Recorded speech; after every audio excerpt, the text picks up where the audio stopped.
La maratona per noi è un'occasione unica per competere perché è una gara podistica e noi non siamo propriamente atletica, noi siamo piuttosto ciclismo. Il funerale di Alex Zanardi si celebrerà martedì 5 maggio alle 11 nella Basilica di Santa Giustina a Padova.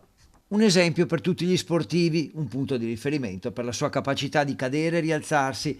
La scomparsa di Alessandro Zanardi, anche per questo, è un pugno nello stomaco per tutti gli italiani. Una scomparsa avvenuta, sembra, a seguito di un malore fatale nella struttura che lo ospitava da tempo nel Padovano e annunciata dalla famiglia.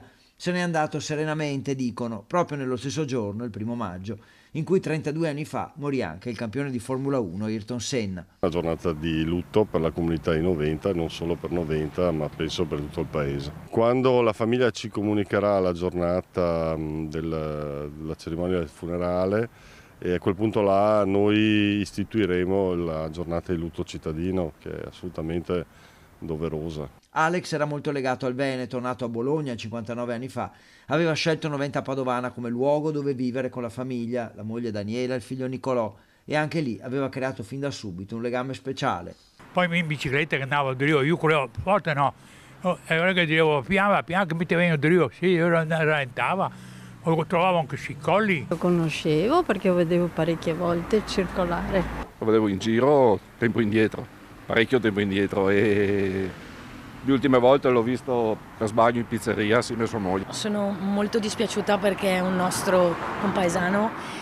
La notizia veramente mi ha fatto stare male perché era un uomo buonissimo e anche quando appunto dopo il primo incidente mi ricordo scendeva giù dall'auto e veniva come noi a fare la spesa là lì, scendeva giù dall'auto, un'auto anche molto alta, con una agilità e una grazia veramente tanta. Lo vedevo spesso perché veniva anche al negozio supermercato lì, per cui arrivava là con la macchina, dava l'elenco della spesa e poi gliela portavano. Era una grande persona. Stamattina è stato un colpo pesante per noi, ho pensato alla sua sofferenza, alla sofferenza del figlio, della famiglia e di tutti gli amici, i parenti e il coso sportivo, no?